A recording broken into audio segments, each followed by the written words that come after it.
Triệu Lệ Dĩnh và Phùng Thiệu Phong bị chụp ảnh cùng nhau, làm dấy lên tin đồn tái hôn. Sau 7 tháng xôn xao trên mạng, sự thật đã bác bỏ những lời đồn này và một phản ứng kéo dài 10 giây trong buổi phát trực tiếp đã bị hiểu sai. Từ những tin đồn tái hôn đến vụ lùm xùm livestream, Triệu Lệ Dĩnh luôn để công việc của mình tự nói lên tất cả. Cô không hề vướng vào bất kỳ cuộc tranh chấp công khai nào sau 5 năm ly hôn, và hai mẹ con rất hòa thuận. Những phản ứng chân thật của cô trước ống kính đôi khi bị hiểu sai, nhưng cô vẫn âm thầm giành được 3 giải thưởng lớn. Khi những lời đồn thổi soi mói từng biểu cảm của cô lại chọn cách sống giản dị với quả địa cầu và chiếc xe đạp. Vào tháng 9 năm 2025, Triệu Lệ Dĩnh và Phong Thiếu Phong được bắt gặp tại cổng một trường quốc tế ở Bắc Kinh, đưa con trai Tương Hương đến trường. Hai người đi cạnh nhau, giúp con làm thủ tục nhập học. Cảnh tượng này nhanh chóng được đăng tải lên mạng và được nhiều người cho là dấu hiệu tái hôn. Quay ngược lại, một số người bắt đầu nhớ lại nhiều bức ảnh trước đây của hai người, định nghĩa lại những cảnh này và biến việc nuôi dạy con cái thường ngày thành một vở kịch hòa giải. Cả hai bên đều không lên tiếng, không phủ nhận cũng không thừa nhận. Sự im lặng này được khuếch đại bởi sự chú ý trên mạng, nhanh chóng được coi là lời thừa nhận, và nhiều suy đoán xoay quanh tái hôn và con thứ hai đã lan truyền suốt 7 tháng. Điều thực sự dập tắt những tin đồn là một sự kiện trong khuôn viên trường vào tháng 1 năm 2026, nơi cả hai xuất hiện cùng nhau một lần nữa để ủng hộ sự kiện của con trai họ. Truyền thông đã ghi lại được hình ảnh họ đứng cùng một khu vực nhưng hầu như không tương tác với nhau. Sau sự kiện, họ rời đi riêng biệt, giữ khoảng cách và duy trì nhịp độ đồng đều. Ý thức trách nhiệm của họ trong việc cùng nhau nuôi dạy con cái rất rõ ràng và không cần một thông báo chính thức. Rõ ràng là họ là một cặp vợ chồng đã ly thân và đang thực hiện trách nhiệm của mình. Nó không còn là vụ ly hôn giả hay mở đầu cho cuộc tái hôn như những lời đồn đoán của người ngoài nữa. Nhìn lại 7 tháng cuồng nhiệt trên mạng, nó giống như một sự tự thỏa mãn một chiều. Một số người liên tục ghép nối câu chuyện lại với nhau, trong khi những người khác hào hứng tưởng tượng ra nó với cốt truyện chồng chất lên từng tập, nhưng thực tế vẫn lặng lẽ như vậy. Không lâu sau khi cơn bão này lắng xuống, một chuyện nực cười hơn nữa lại xảy ra. Lần này không liên quan gì đến việc tái hôn mà chỉ là một đoạn video phát sóng trực tiếp ngắn vài giây. Vài ngày trước, Triệu Lệ Dĩnh tham gia buổi livestream quảng bá sản phẩm. Cô cắt tóc ngắn có mái và mặc một chiếc váy satin trắng. Cô giới thiệu sản phẩm trong buổi livestream và không khí khá yên tĩnh cho đến giữa buổi phát sóng thì người dẫn chương trình đột nhiên nói: "Hôm nay chúng ta có 2 người hâm mộ." Điều này làm gián đoạn buổi livestream. Triệu Lệ Dĩnh, người đang xuất hiện trên màn hình, rõ ràng đã rất sững sờ.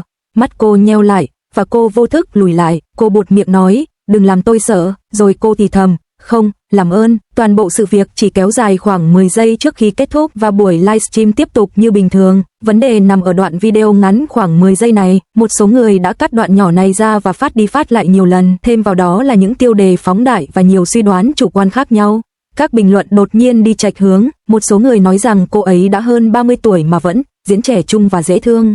Một số người khác lại nói rằng cô ấy trở nên thù địch ngay tại chỗ và có vẻ mặt khó chịu suốt sự kiện, thể hiện sự thiếu tôn trọng đối với sự kiện. Những người khác lại phóng đại đến mức sụp đổ hình tượng, nói rằng cô ấy coi thường người hâm mộ, thờ ơ với mọi người và là người hai mặt.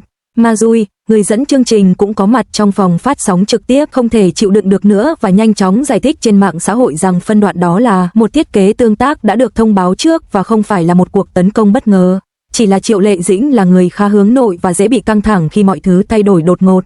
Lúc đó cô ấy chỉ hơi ngại ngùng và bối rối, và cô ấy muốn gặp gỡ người hâm mộ trong một bối cảnh trang trọng đã được chuẩn bị kỹ lưỡng hơn là bị gián đoạn nhịp độ làm việc đột ngột. Theo ông, nếu ai đó chỉ xem 10 giây đó và nói rằng nó ghê tởm thì vấn đề có thể không nằm ở phản ứng đó mà là ở góc nhìn của những người đang chăm chú nhìn vào biểu cảm của cô ấy, chờ đợi điều gì đó không ổn xảy ra.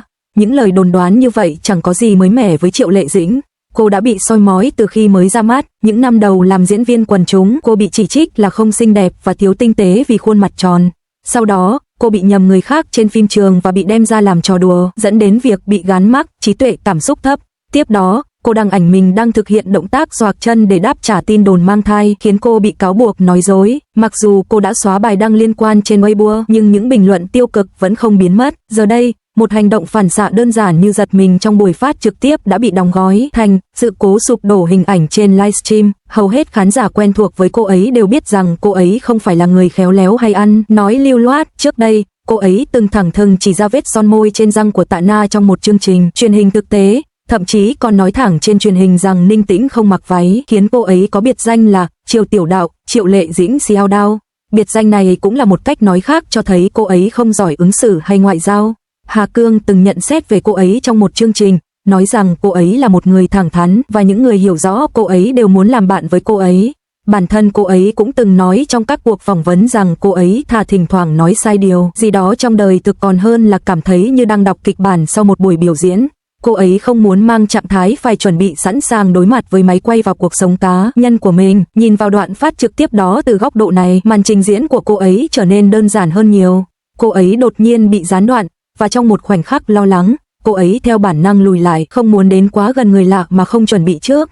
Chỉ vậy thôi, nếu một phản ứng bình thường như vậy bị bóp méo thành hành động trẻ con, làm màu, hay coi thường người hâm mộ, điều đó chỉ cho thấy nhiều người đã có định kiến từ trước và chỉ đang chờ đợi một tình huống phù hợp. Trớ trêu thay, không lâu trước vụ tranh cãi về phát sóng trực tiếp này, cô ấy vừa kết thúc kỳ nghỉ việc kéo dài khoảng 6 tháng. Trong 6 tháng đó, thay vì dán mắt vào phim trường, cô ấy dành thời gian cho bản thân, đạp xe dưới ánh nắng mặt trời, ngồi bên công viên xem con chơi đùa, tìm hiểu các quy tắc thành viên của các nền tảng video khác nhau tại nhà, bật đi bật lại cùng một bộ phim hoạt hình cho con trai và xem cùng con hết lần này đến lần khác. Và khi đi mua quả địa cầu cho con, cô ấy cũng mua một cái cho mình. Cô ấy mô tả sự điều chỉnh này là đưa thời gian trước đây dành cho công việc trở lại vào túi của mình. Nhiều người lao động bình thường có lẽ sẽ cảm thấy ghen tị với cuộc sống như vậy, bởi vì điều đó có nghĩa là họ có tiền, thời gian và lựa chọn để tạm dừng mọi thứ. Trên thực tế, cô ấy đã sống chậm lại như vậy, vẫn giữ được một chút phản ứng chân thật của một người bình thường. Nhưng chính sự chân thực không che đậy này, một khi máy quay tắt và bối cảnh bị cắt đứt, lại có thể trở thành con dao đâm ngược trở lại. Nhìn lại sự nghiệp của cô ấy trong 2 năm qua, rõ ràng là cô ấy không cần phải dựa vào những chủ đề thịnh hành để duy trì vị thế của mình trong ngành. Trong Gió thổi nửa mùa hè, cô vào vai một nữ doanh nhân và giành cả giải Phi Thiên và giải Kim Ưng cho nữ diễn viên chính xuất sắc nhất. Trong bài viết thứ 20, cô giành giải Bách Hoa cho nữ diễn viên phụ xuất sắc nhất và được đề cử giải Kim Kê. Năm nay, cô được đề cử nữ diễn viên chính xuất sắc nhất tại giải Mộc Lan cho phim Chuyện lớn ở thị trấn nhỏ, đóng cùng với Hoàng Hiểu Minh trong vai một cán bộ cấp cơ sở. Để vào vai diễn này, cô đã cắt tóc ngắn, học tiếng địa phương và điều chỉnh nhịp điệu nói chuyện, thể hiện sự chuyển biến của nhân vật từ ngây thơ đến trưởng thành một cách tự nhiên và mượt mà. Những thành tựu này tự nói lên tất cả, và bất kể bạn thích cô ấy hay không, khó có thể phủ nhận rằng cô ấy đã chứng minh được vị trí của mình thông qua các tác phẩm của mình. Dù cô tạm nghỉ 6 tháng, sự công nhận dành cho cô vẫn không hề giảm sút. Cô tiếp tục nhận được các hợp đồng quảng cáo và các quảng cáo của cô được đặt tại quảng trường Thời đại, New York. Các thương hiệu đánh giá cao tầm ảnh hưởng ổn định, chứ không chỉ là sự nổi tiếng nhất thời. Điều này cho thấy giá trị thương mại của cô không hề suy giảm. So với tất cả những điều đó, sự quan tâm của thế giới bên ngoài đến đời tư của cô ấy chưa bao giờ giảm sút. Khi cô ấy và chồng cũ nuôi con, người ta đồn rằng cô ấy đang lợi dụng con trai mình để PR. Việc cô ấy từ chối trả lời tin đồn tái hôn được hiểu là do lương tâm cắn rứt. Giờ đây, ngay cả một biểu cảm lo lắng trong một chương trình phát sóng trực tiếp cũng có thể bị dùng để miêu tả cô ấy là hành động trẻ con hoặc hành động như một diva. Dường như mọi việc cô ấy làm đều phải tuân theo một bộ tiêu chuẩn, luôn luôn đúng mực. Chỉ cần có một hành động nhỏ nhất không tuân thủ các quy tắc, cô ấy sẽ nhanh chóng bị gán mác. Nếu một người không ở trong tình trạng hoàn hảo mọi lúc, người đó sẽ bị coi là có vấn đề. Nhìn lại thái độ của cô ấy trong những năm qua, phương pháp đối phó với chỉ trích của cô ấy khá nhất quán, nói ít làm nhiều. Trước đây, một số người nói rằng khuôn mặt tròn của cô ấy không thể giúp cô ấy trở thành nữ chính, vì vậy cô ấy đã nhận vai diễn, trau dồi kỹ năng và đóng phim liên tục cho đến khi giành được giải thưởng. Giờ đây, với vụ tranh cãi về livestream, cô ấy không đứng lên viết một bài báo dài để giải thích hay phản bác cư dân mạng.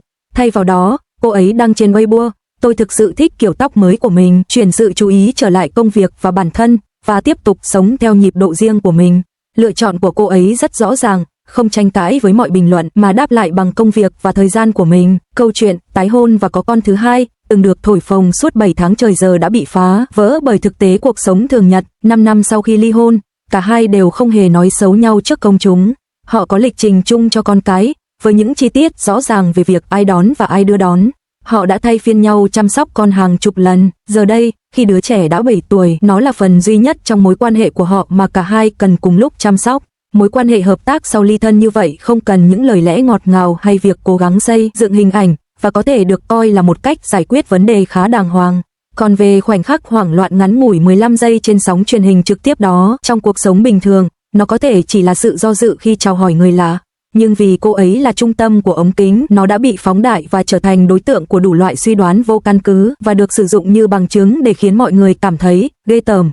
Điều thực sự khiến mọi người khó chịu có lẽ không phải là hành động của Triệu Lệ Dĩnh từ đầu đến cuối, mà là thái độ mà nhiều người đã quen dùng kính hiển vi để soi xét từng khung hình, biểu cảm của người nổi tiếng, chuẩn bị sẵn những lời lẽ tiêu cực, rồi tìm kiếm lý do trong đó.